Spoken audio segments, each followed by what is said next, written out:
Hello,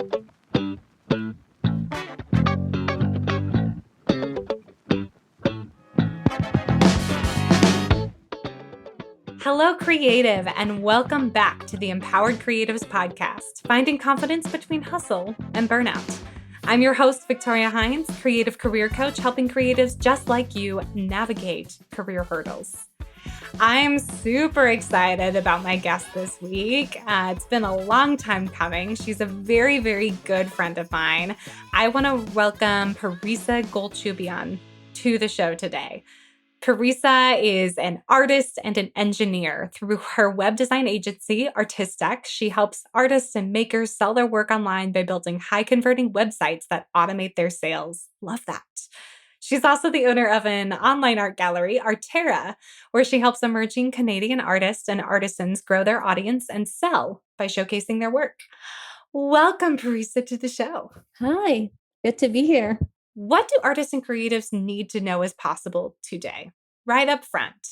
That's a great question. I think one of the big things is that how much technology has changed the game and how much it's possible to do on your own without needing the help of like galleries like before. Like I own an online gallery, but really I believe that if as an artist, you can just build an online business yourself and just sell and honestly be very successful. I've seen so many artists do that. And so everything that I do, I should really try to help them in that regard.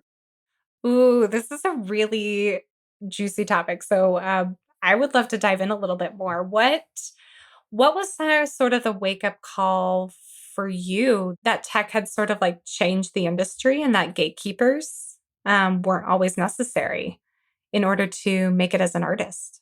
So when I first got started as an artist and I decided to sell my work, I wasn't sure how to start. So I remember talking to a lot of people and trying to really figure out the game. And one of the things that I realized was that it's really hard to get into a gallery. It's really hard to run a business and in the traditional sense of the word. But through all the tech that is available these days with Instagram, with Clubhouse, um, with just building your own website, Shopify, and all those things, it has become so much more accessible to artists. Everybody could just easily build their own website and start selling directly to buyers, which I think is so unique in the day and age that we're in. Absolutely. And I mean, art isn't the only creative world that has sort of turned into this. I mean, you've seen it with writers and book For selling, you've sure. seen it with music, Hmm. especially. Like, I think that might have been like the first industry that kind of broke apart and changed really, really quickly Yeah. with tech. I mean, theater, maybe not so much. They still haven't quite figured out, but maybe in some ways. But it's really incredible to realize today that the traditional sense of how to be successful is no longer the defining goal. Yeah, that's very true, Victoria. And I think COVID, um, probably one of the silver linings of COVID was that it kind of just expedited everything in that sense. So a lot of people were Yeah, forced to move online and build their websites and start selling online with everything closed. So yeah, it's interesting to see. absolutely. So I want to go a little bit into, can you tell us, like, really briefly, a little bit about your background as both a tech person and an artist? Yeah, for sure. So I went to school for engineering. I have a bachelor and master's in engineering, and I worked in the tech world for some time. And one of the like I worked in a corporate world, and while none of that really matched my personality, one of the things that really was helped me get through was art. Mm. I always painted, and it was really my refuge during those days. And after a while, I decided to, like, I always wanted to run my own business. And so I finally decided to quit and start my own business. But during that time, one of the things that happened was like COVID hit. So Yeah. it was the perfect timing. So a bunch of my plans were ruined, really. And again, just like painting, trying to find my way through. I did receive a lot of compliments from friends and family about how my art is sellable. And I didn't really think of it that way, but I decided to build my own website and Instagram page.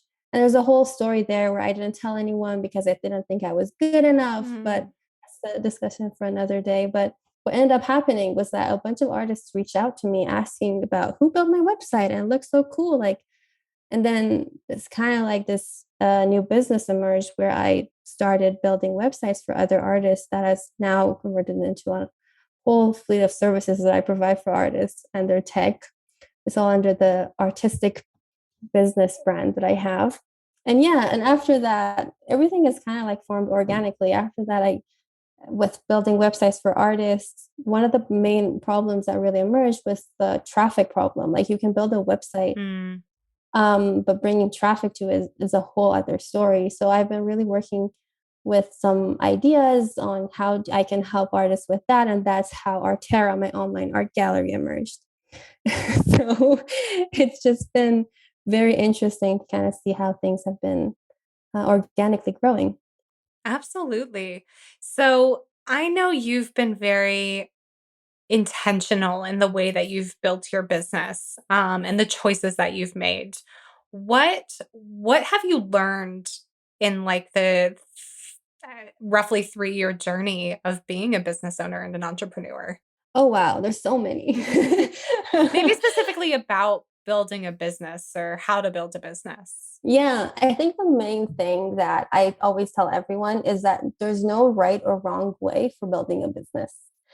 Everybody, like when you first want to become an entrepreneur and you have this idea, everybody kind of tries to tell you that, oh, you need to do it this way. You need to market yourself like this particular way, or like this is how it needs to happen. But then through all the trial and errors that I have had to do over the past 3 years, I've come to realize that that really depends on your lifestyle and your Mm. personality and what works for you.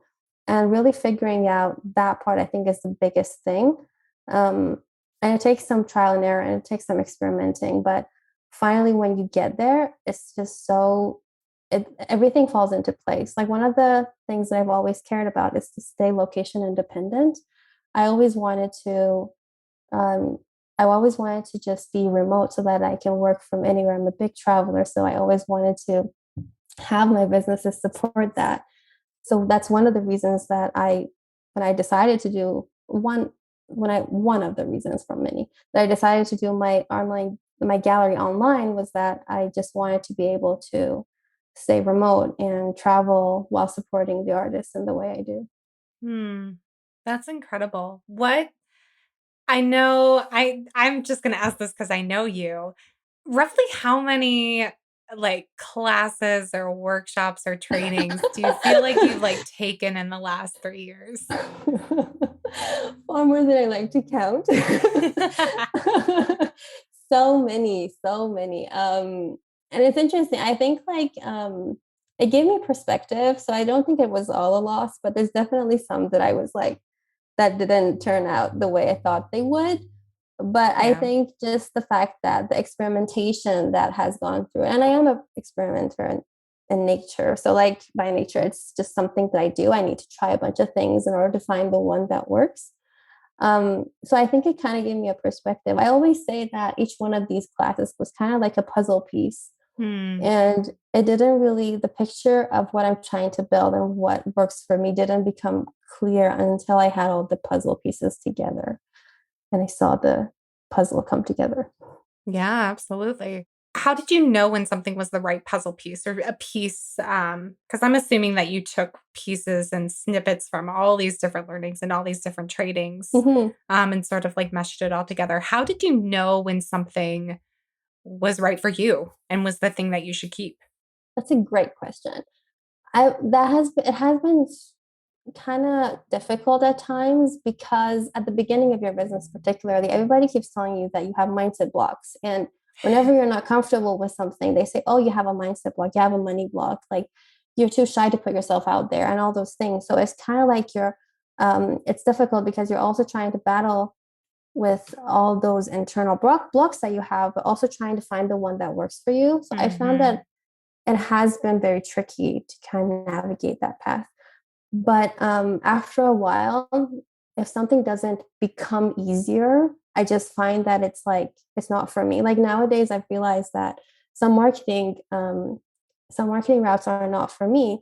And at the beginning of my journey, I did struggle with putting my face out there, like putting myself, just showing my face on Instagram constantly and like putting out live material and all those things. Nowadays, I don't struggle with that. Like I don't have a mindset block to do that, but I still am not comfortable with it. So that's kind of like, I feel that I've somehow overcome the block, but I just know that this is not for me. So I'm trying to navigate that and find ways that I feel are more comfortable. And there's definitely some that I feel just matches my personality and how I want to show up in this world and all those things. Yeah. Do you ever, and I'm asking this because I feel like I've started learning this lesson or feeling like it's a lesson that I've needed to learn is do you ever feel like sometimes like the methods that work for you or like are the wrong time and place and like they're not the trend or they're not the thing that's happening right now? Yeah, I can definitely see that. But I also think that it's different from person to person. So like it's not that if it works for me, I'll definitely work for you. It really depends on your energy, and how like if it makes sense for your business. Like I know like that's why I'm so against like this cookie cutter methods and everybody telling you that this is the way you should run your business. Like just shitting all over your business. Like I don't think that is the thing. You need to find what works for your energy and what resonates really. Absolutely. The moment you said that, I just put two and two together. Like, I feel the exact same way as a career coach. Like, my whole philosophy is like, there is not one way to build your career. There is not one solution. There is not like the golden success plan. Like, Exactly. the goal of like, and what I love doing as a career coach is helping a person come back to themselves and realizing, oh, this is the next step for me. This is the right next step for me, which is the total wrong step for the next person. It's crazy to me that businesses are the same way. Yeah, it is. And it's what particularly makes this hard is that at the beginning when you're getting started, you're kind of in the search for this perfect solution. Like everybody when they're getting started, they kind of just feel like it's not working because I don't have the solution. It's like this secret that nobody is telling me. And you sign up for all these courses and talk to like coaches to kind of figure out that secret. But what ends up happening is that there's no secret. It's just your way and figuring out what works for you. Because when you find the thing that works for you, it's kind of like it aligns with your energy, with your lifestyle, with how you want to show up in the world. So it's easier to stay quote unquote consistent. It's easier to show up being the true you. So like you just everything kind of aligns in that sense. Hmm. So it just magically works. I want to do like a little like tell or ask you a question. Like what's one thing that you have found inexplicably that you were able to stay consistent about because it just works for you? Oh, that's a good one. Storytelling is one of my strengths, I find. Not only telling the story of myself, but like the story of other artists and clients and stuff like that. And one of the things that I've been able to really stay consistent with is telling these stories through my email list. Mm. Building an email list is a different thing, but just having those stories to tell and keeping people updated on those. I am an engineer, so I automate everything. I automate everything. And I think that has really been very helpful in keeping me consistent because the times that I'm not showing up, my automations are. Yeah.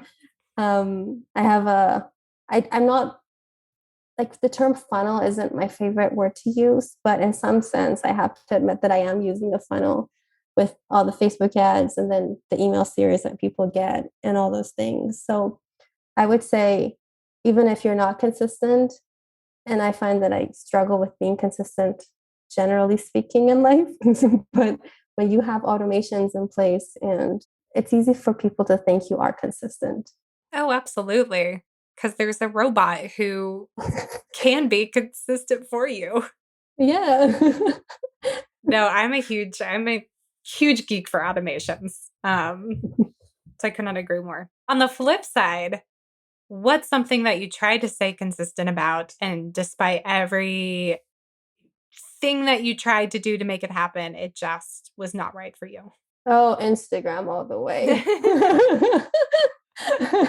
I just have such a love-hate relationship with Instagram, more like love-hate, but it's just so difficult. And like through everything that I've done, um, everybody tells you like you have all sorts of blocks, and I do agree with them. With Instagram, there's so many mindset blocks that are in place with like showing up online and what content to put forward and how to present yourself and all those things. But despite all of that, I still have a hard time staying consistent with it. Like again, going back to automation, I schedule posts, I batch create, I do all those things, but every once in a while I find that I just like whenever something happens and stuff like things go wrong in businesses all the time, especially when you're running a business all by yourself. The first thing that just loses its consistency is Instagram somehow. Yeah. I actually think I can highly relate to that. And it's not intentional. I think my big issue was like I enjoyed Instagram for a very long time. And then I think when it became so reels focused, it's like the algorithm changed. So I felt required to change with it. And it's not Mhm. that I don't like reels. It's not that I hated them. It was just the fact that I come from an acting and film world. So I would spend an hour and a half making a 30-second Mhm. reel. And I was like, well, this isn't going to work. And this is not sustainable. And I don't know how to be consistent about this. And this doesn't give me enough joy. And yeah, it all fell apart from there. So I can definitely relate. Just the fact that they keep changing the algorithm is also something that is very difficult. Every time you kind of feel like you're in the groove, something changes. So, yeah, which I think then it's kind of like brought me back to this like Zen place, especially with social media, is like finding the app that works for you, that has the tools and like communication style that works for you, but then just kind of like letting the algorithm go and being like, I don't care if this is the trend. I'm just going to do the things that bring me joy on a day-to-day basis, especially if you're a one person. yeah, I think that is the proper way to go, or else, like, it's easy to burn yourself out. Oh, absolutely. Real quick, I'm going to interrupt this podcast to tell you about a really nifty tool that I've made just for you. As creatives, it's so easy to find ourselves lost in jobs that we don't really like.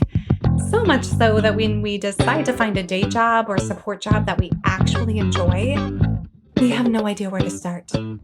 This is where a creative career audit comes in. Head to the show notes below to grab the link to my download, and you can get your free workbook that will help you identify what brings you joy and what drains you in the world of work. No more day jobs or support jobs that make you just feel inside. It's time to find something that's going to light you up again. Speaking of burnout, what's a moment in building of your business that you felt really unbalanced and unsure? There are so many again. Building a business is a constant battle between thinking that, am I just kidding myself? Is this ever going to pick up? Am I really, do I need to, how more do I need to push? So there are moments all the time that you're just like questioning yourself. And there are, like, for instance, with my artistic business, with my web design stuff, there are always months that are so busy that I'm booked out completely. And then there's months that like it's crickets. And during Mhm. those months, you're always thinking that like, well, maybe the other month was a one-off. Um, maybe like I'm just kidding myself and all those things. And it's happened in my other businesses as well. But it's just like knowing that, just kind of trusting the journey and trusting that ups and downs come in every business. Mhm. um, I kind of, in those instances, I try to like give myself a deadline. I find that's really helpful. I tell myself like, okay, from like 6 months from now, if it's still like this, we're going to stop. But that has never happened. So like I've been constantly going. Um, but yeah, it is not easy running a business. I would say that. This might be a really tough question, but what has been a factor that's helped you decide whether a product or a service is viable or whether you need to let it go? Um, that's a good question. So nowadays, I try to test the market every time I want to launch something. When I first started out, I was naive enough to like spend many, many hours on building something just to put it out and see if people are interested or not. Nowadays, I do not put in that much effort before I have some market information. I run some tests and just gather information, all that before launching, so I don't have to put so much time into it. But one of the other things, like after something is out, and if it didn't perform the way you thought, is just I just feel again give myself some time, and my husband really helps in that regard. Every Mm. time I go to him saying that, like, oh my god, this thing is not working. Maybe I have to discontinue it. Maybe I just have to stop. Think of something else. He always helps me in saying that, like, we'll give it some time because it's really easy to kind of fall in the pitfall of not knowing if this is really not working or am I not being patient enough for it to work? Because I find that is another thing, like just being patient and doing the things and knowing that it will happen. So it's really, I think that's one of the trickiest things when you're first getting started, just like knowing if you're not being patient or if this really isn't a working model. Yeah. So just give yourself some time. I think like a deadline, like a 6 months deadline is something that has really helped me. And I Mm. always like write down what my goal is and like what an identifier would be in 6 months because it's easy to like just forget that. Ooh, yeah. Absolutely. Yeah, It's like committing yourself to an experiment. exactly. And it's easy to always think that it's not really working as you think it should. But like when you say like, okay, I'm committing it to 6 months to have like one client per month, say, or two clients per month. And then when you get to that deadline, you just like count and you realize, oh, I am there, although I think my business isn't doing that well. And you're like, no, I actually met that. So it's interesting.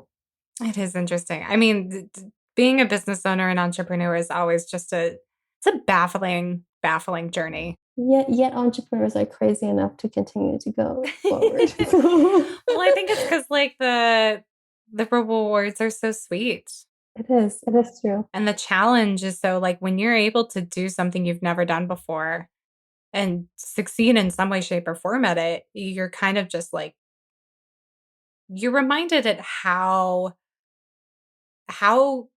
capable and amazing you are. And it's such a high. And I always think back and like this is almost circling back to the very beginning of our conversation, but when we were operating a world that was very much run by gatekeepers, by studios or galleries or like the MGMs of the world. I mean, I wonder how many artists like felt challenged on a day-to-day basis. Yeah. And even though being an entrepreneur and running a business is terrifying and hard and scary, and again, probably not for everybody, it is a way to put yourself out there where nobody tells you you can't be putting yourself out there. Yeah, that's very true. And And I want to circle back to the fact that you brought up, Victoria, about um, the joy in building a business. And I think that it's really interesting that as a creative, particularly an artist, most people say that I don't like running a business, while they don't realize that running a business is also a creative pursuit. It's all like I always introduce myself as artist, engineer, and entrepreneur. And I think like the common thread between those three is creating. It's always the Mhm. part where like you're creating something from nothing. And that I think brings me the most joy I've ever felt. And I just love the fact when I look at my businesses, when I look at my art, is that like I built this, I made this. And Yeah. that is so rewarding that so many entrepreneurs commit to what they do for so long, even though it's so hard. I think you're right. Last question I have for you before we get into the logistics. What advice would you give to an artist who is looking to feel more confident in their career? So I would say at the beginning, experiment, find what works for you, try a bunch of things, be open to a bunch of paths. And after a while with experimentation, you'll figure out which one really suits you and which one you're comfortable with, and then double down on that thing. And building an art business isn't just Instagram. I know a lot of artists think it is, but there are so many ways to market your work online and build an art career. I know through my businesses, I'm lucky enough to work with so many artists, and every time I'm amazed by how artists are marketing themselves. Some of these artists are very successful. I had this artist that was close to making 7 figures, and Wow. I was really amazed by like all the ways artists are marketing themselves. So it's definitely not just Instagram, and there's definitely not just one path to go about building an art career. Amazing. Parisa, where can we find you and how can we learn some more about what you do? Yeah, I'd be happy to connect to any listeners here. I have so many artists in my circle, and I'm always looking to add more. artists are artists are my favorite group. So you can learn more about my web design business at beartistic.com. Artistic, it has tech as in technology at the end. I have a website blueprint where I talk about everything you need to think about in order to build a website that sells your art on autopilot. So make sure you download that. It's free. And you'll get on my email list where I share a bunch of stories with you. You can also learn about my online art gallery at artterra.ca. Artterra is ARTTERRA.ca. And yeah, if you're over on Instagram, make sure to come and say hi. I always check there. I try to stay consistent, but So I will she see a message. just might not be posting, but if you message her, Yes. she will reply. Yeah. on Instagram, I'm at Be ArtisTech. So again, Awesome. artistic is tech as in technology at the end. Yeah, I'll drop all those in the show notes below. Thank you so much, Parisa, for being on my show today. It's been an honor, really. Thanks for having me.